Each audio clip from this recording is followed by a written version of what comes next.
अस्सलामुअलैकुम dear student, हम लोगों ने चैप्टर 12 को स्टार्ट किया हुआ है। आपका जो चैप्टर 12 है वो है ज्योमेट्रिकल ऑप्टिक्स। ज्योमेट्रिकल ऑप्टिक्स में हम लोगों ने डिफरेंट जो हमारे पास मिरर थे, कन्वेक्स और कनकेव मिरर, उनको हमने डिस्कस करना था।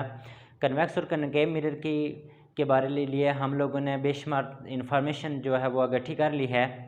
और उस इंफॉर्मेशन के बाद हम लोगों ने स्फेरिकल मिरर को डिस्कस किया और mirror formula 1/f = 1/p + 1/q, जिसमें हम लोगों ने साइज़ ऑफ द इमेज और उसकी जो आपके पास पोजीशन ऑफ द इमेज और उसके बाद जो आपकी जो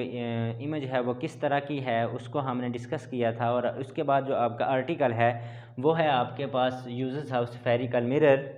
स्फेरिकल मिरर आपके पास क्या है कि जो स्फेरिकल मिरर हैं इनको हम रोज़मर्रा ज़िंदगी में इस्तेमाल कर रहे होते हैं, और ऐसे मिरर जिनका लार्ज रेडियस ऑफ अपर्चर हो, ऐसा मिरर जिसका लार्ज रेडियस ऑफ अपर्चर के बारे में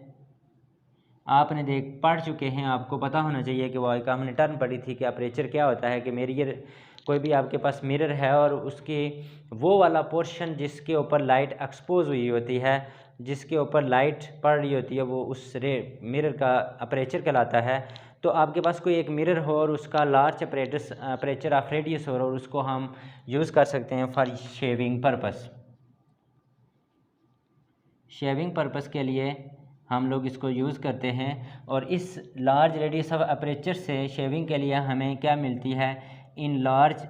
हमें इमेज मिलेगी, इरेक्ट इमेज मिलेगी और वर्चुअल इमेज मिलेगी। एक पर्पस इसका क्या है, फॉर शेविंग के लिए हम लोग इसे यूज़ करते हैं,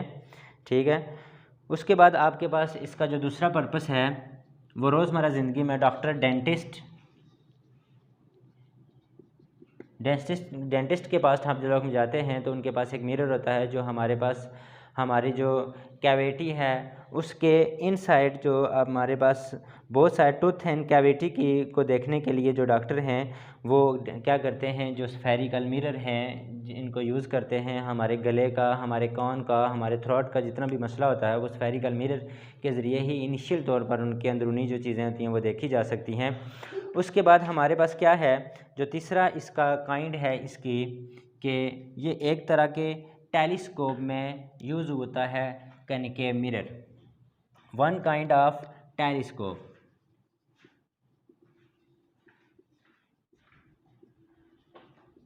टेलीस्कोप में ये किस तरह यूज़ होता है, टेलीस्कोप में जो आपका ये मिरर है वो एज अ ऑब्जेक्टिव के तौर पर इस्तेमाल होता है। एज अ ऑब्जेक्टिव किस तरह होता है कि एक मिरर को उन्होंने क्या किया होता है कि उस टेलीस्कोप के अंदर ऑब्जेक्ट के तौर पर इस्तेमाल किया गया होता है, और उसका जो अपर्चर होता है वो दूसरे जो मिरर से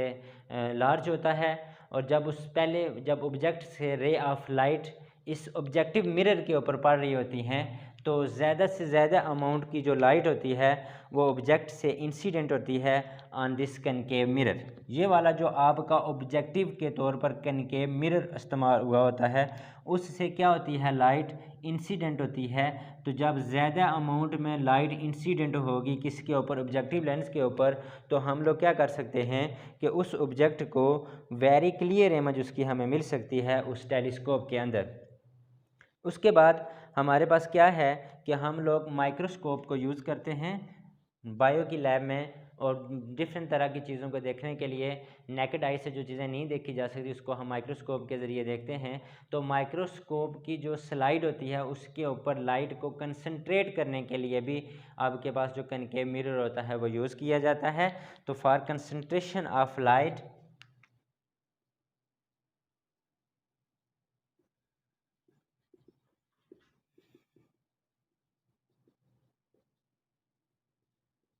स्लाइड ऑफ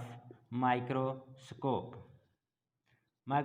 की स्लाइड के ऊपर हम लोगों ने लाइट को कंसंट्रेट करने के लिए क्या किया जाता है, यूज़ किया जाता है। इसके बाद हमारे पास क्या होता है कि कनकेव मिरर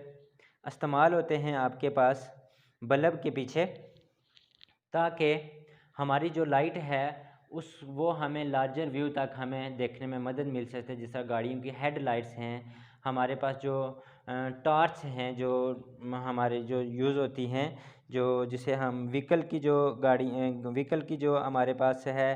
जो लाइट्स हैं उनमें हम लोगों ने ये जो कनकेव मिरर है इसको हमने इस्तेमाल किया होता है। सर्च लाइट्स के अंदर हम लोगों ने इस्तेमाल किया होता है। उसका काम इस तरह किया जाता है कि हम लोगों ने एक केस पढ़ा था कि हम जब ऑब्जेक्ट को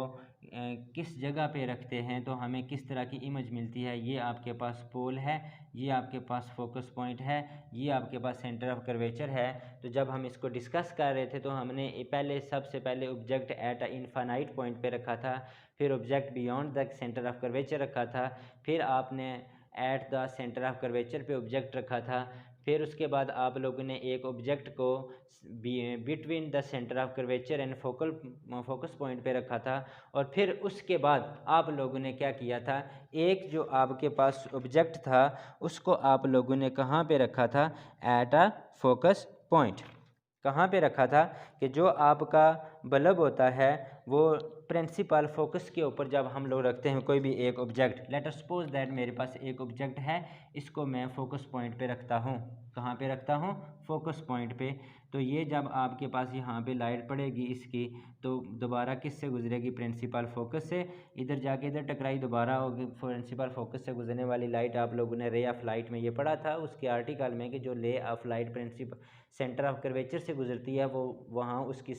जो रिफ्लेक्टिंग सरफेस होती है मिरर की वो उससे इंटरेक्ट करने के बाद दोबारा उस सेंटर ऑफ कर्वेचर से गुजर जाती है। और एक रे ऑफ लाइट अगर यहाँ से पड़ी पोल पे, ठीक है, और पोल के पर आप लोगों ने रूल देखा था कि when a ray of light incident of a pole it make an angle of incident और एंगल ऑफ रिफ्लेक्शन। यहाँ इसका एंगल ऑफ इंसिडेंट होगा और जब ये रिफ्लेक्ट होगी इधर चली जाएगी तो इसको हम बोलेंगे एंगल ऑफ रिफ्लेक्शन। तो ये किसी भी एक पॉइंट पे जाके कहीं मिलेंगी तो वो इनफाइनाइट पॉइंट होगा। तो इस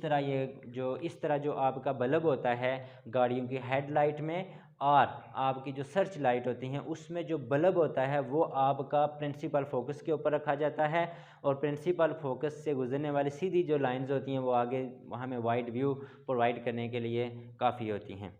तो ये बेटा आपके क्या थे कि यूजेस थे कनकेव मिरर के। उसके बाद हम देख लेते हैं कि जो कन्वेक्स मिरर है उसका आपके पास क्या यूज़ होता है और वो किस तरह हमें जो है वो इमेज देगा। तो यूजेस ऑफ आपके पास क्या होंगे, कन्वेक्स मिरर। अब देखें कि जो आपके पास कन्वेक्स मिरर है, क्या है, कन्वेक्स मिरर है, लेट अस सपोज दैट ये आपके पास क्या है, एक कन्वेक्स मिरर है, ये उसका पोल है, और आप लोगों ने यहाँ पे कोई एक इमेज रखी हुई है किसी भी पॉइंट पे ए और बी इन फ्रंट ऑफ किसके, कन्वेक्स मिरर के। किसके ऊपर आप लोगों ने रखी हुई है, कन्वेक्स मिरर के। अब देखिए कि ये जो आपकी कन्वेक्स मिरर है, इमेज बाय कन्वेक्स मिरर, ये आपके पास किस तरह बनेगी। अब देखें कि कन्वेक्स ये आपका क्या है, ए बी ऑब्जेक्ट है, क्या है, ए बी ऑब्जेक्ट है, और जो ए बी आपके पास ऑब्जेक्ट है हम लोगों ने कन्वेक्स मिरर को हमने डाइवर्जिंग मिरर का भी नेम दिया है कि इसके ऊपर जो रे ऑफ लाइट होती है वो पड़ने के बाद डाइवर्ज हो जाती है, किसी और जगह पे चली जाती है और उसके गुजरने का हमें कोई पता नहीं होता। तो अब देखें कि हमारे पास एक रे ऑफ लाइट यहाँ से इसकी यहाँ पे पड़ने के बाद क्या हो जाएगी, किसी डायरेक्शन में रिफ्लेक्ट हो जाएगी, किस डायरेक्शन में क्या होगी, रिफ्लेक्ट हो जाएगी। फिर उसके बाद आपके पास क्या है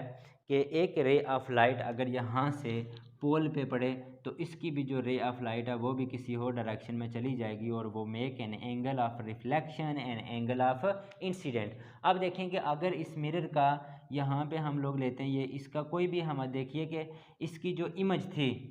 आपके पास, जो आपका कनकेव में कन्वेक्स मिरर था उसकी हमें इमेज बनती है मिरर के पीछे वर्चुअल और इरेक्ट इमेज हम मिलती है, क्या मिलती है, वर्चुअल एंड इरेक्ट इमेज। तो अब जाहिर है कि इस यहाँ पे अगर आपका ऑब्जेक्ट पड़ा हुआ है तो उसकी इमेज इस साइड पे पड़ेगी जिसको हम बोलेंगे वर्चुअल और इरेक्ट, ठीक है। तो अब देखें एक रे ऑफ लाइट ने तो ज़रा यहाँ से गुजरेगी तो हमको ऐसे फील होगा कि ये जो रे इधर से आ रही है ना, वो हमको पता चलेगा कि ये इस फोकस पॉइंट से गुजर के इधर आ रही है, किस पॉइंट से गुजर के इधर आ रही है, फोकस पॉइंट से। तो जो फोकस पॉइंट से लाइट ज़ाहिर है कि वो हमको इधर से आती हुई फील होगी। उसके बाद हमारे पास एक रे of light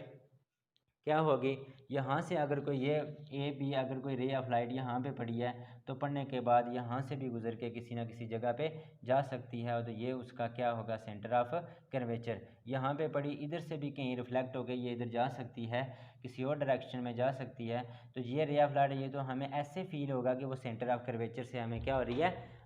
centre of curvature से गुजर रही है। अब देखिए ये दो रे ऑफ लाइट जो हैं इस पॉइंट पे मीट हो रही हैं। हम लोगों ने कहा था कि जो आपकी इमेज है वो किसी दो रे ऑफ लाइट के मिलने से